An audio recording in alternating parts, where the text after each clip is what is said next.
say no to FGM. And it's very easy for them to do that.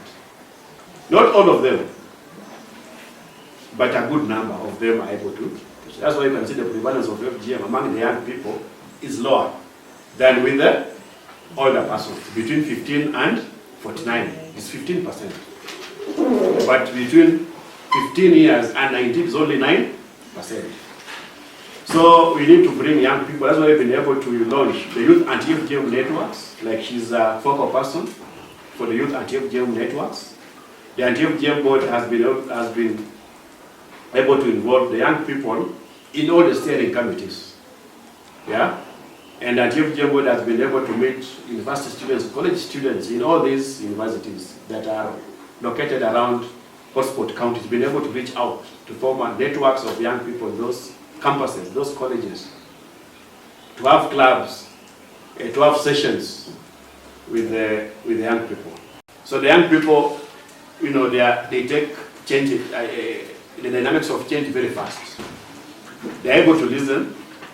They are very agile on social media, and tell them about the current situation. They will be able to listen and uptake it very fast.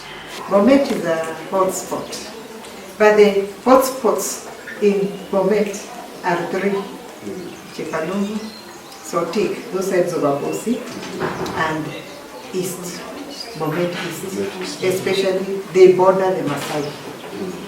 And you see, Narok is another hotspot. These people are related in one way or the other. So that is what they do. And on top of what that lady said about during childbirth, it's not just during childbirth. They are resorted to people cutting each other. Like, you cut me, I cut you. It's not so steady. That is what is happening. So even in that practice of people cutting each other, after you've been cut and you're in pain and you're supposed to cut the other person, you can imagine how the second person is going to be cut, because in pain, I don't think the second person will be even done properly. And because they know it is illegal, the practices around FGM are very unhygienic.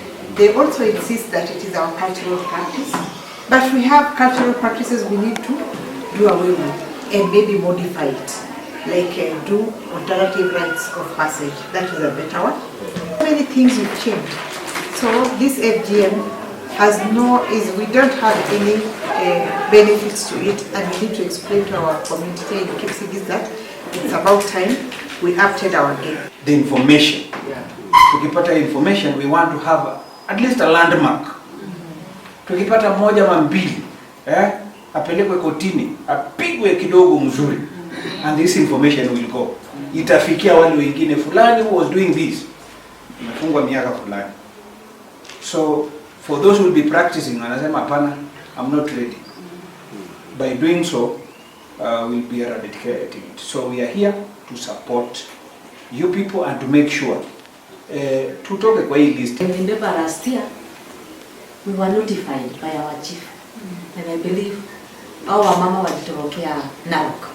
So I believe we are going to work hard, and the community members, while we are here today, plus our team yetu ya kutoka church. We have our deacon, which is Catholic Church. We have our brother from the Muslims, and there is one person who didn't make it to come. And as you can see, we are inclusive. Yeah, it is. We are working as a team. We work very well with the sub-county team, and we promise in Bomet East something is going to change. Let's report secretly or openly, because this act is prohibited. The men should be included in this. So when we are, whether mkutano ya wamama ama ya wanaume ama men in our church, I come from the Catholic, we have women association and men. Let's talk about these things. I did a number of seminars in Kapu, and I got from the surgeons that they do it culturally, those kind of information. That now the law says we don't touch the children, but the men are telling us now to do their wives who didn't go through it. When they are delivering, they also do it. So as much as they are taking care because she has given birth, then they are using that time when she's delivering, especially those who deliver at home. They finish everything. They do the FGM as they are also delivering the Also delivering them. Yes. So, and even the mother might not even realize. Yeah, that's the thing. So nashukuru sana kupata kwamba hapa inaongelewa live, haifishwi. So ningetaka kuchukua hiyo nafasi kusema kwamba nitaweza kushirikiana na nyinyi to come to the office, bring whatever you have for me, mkuje tuketi to discuss, na any other person, the office is open. Any activity ya youth in the community, I don't need fair. Sitaji fair kukuja huko, Colina najua. Say child pregnancy here in Kapkimolo.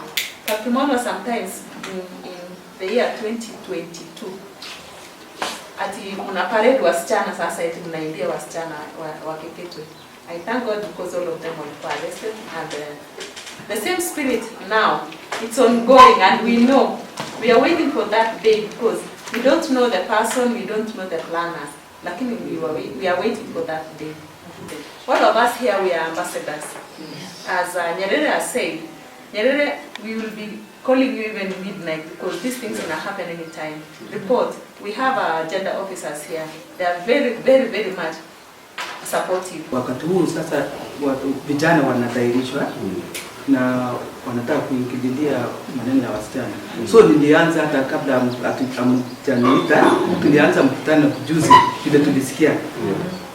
Ukeketaji tulikataa na tulishika wamama vile umesema, tulishika wamama kutoka Kibreres na Semui. Nataka kusema asante kwa County Commissioner, DCC and the OCBD by that time. Hata tulikasema asante sababu tuko na hao. Tulifanya kazi mpaka wasichana sasa tukamaliza ukeketaji. Lakini by now vile vijana wengi wanataka kuingililia, tutasaidiana na hao vile nasimamia community policing, nitaita tena members of the community policing. Mimi nikienda mashule, tulifanya kwa primary ya Longiza. Nilienda shule kwa shule ku advise wasichana na nikaambia maneno ya ukeketaji. Vile ukikeketwa hakuna chenye itaendelea. So by now I will start tomorrow kwenda hata kwa wakati mwingine tukiwa kwa masichi na waelezea, tukiwa kwa mkutano kwa kanisa naelezea. So thank you very much because mmetuita. Tutaanza tena kukataza hiyo ukeketaji kabisa. Nilianza na tulifanya wamama walifungwa 2 years. Wakati walitolewa walipatiwa zawadi sababu walisema hatutarudia tena kukeketa. So asanteni sana. Tuungane pamoja. CPOs tuko pamoja. Maendeleo ya wanawake tuko pamoja. ACC tuko pamoja. The late President Boy campaigned against FGM. Yeah? Yes. But for him, he said 18 years and above. He said, utaamua mwenyewe. 18 years and below, he was against. So he was against FGM among children. But for him, he said that from 18 years above, you are a mature person, so you can make your own decisions. Yeah? That's what actually what the late President Boy said. Eh? And it also had a lot of bearing on ending FGM. So we also have to compliment him because he began from somewhere. Yes. That is why among the Nandi community, FGM ikaanza kwenda chini.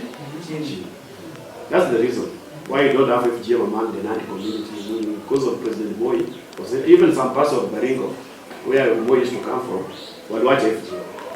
Yeah. So also President Kibaki was against FGM because he's the one who signed the prohibition of FGM Act. Yes. In 2011. Yeah, he's the one who actually enacted the prohibition of FGM Act of 2011. The President Uhuru Kenyatta made a directive to end FGM by the year 2022. The current president, that is President Ruto, in the women agenda, the 9 points in the women agenda, the women charter, point number 4, it has been documented very clearly under the women agenda that the Kenya Kwanza government will support the Anti-FGM Board and fully implement the Anti-FGM Act. And even already the president has been able to talk about or talk against the FGM in a number of forums. Like when he was releasing the status report of the judiciary, he said that FGM should not be an issue in the 21st century. Should be eradicated because it is hurting girls and women. The current president is actually against female genital mutilation. So you have got the support of the highest office in Kenya, the political office in Kenya, from the president. What about us? We have to implement the agenda of the government. Studio? Yes. So we have the support of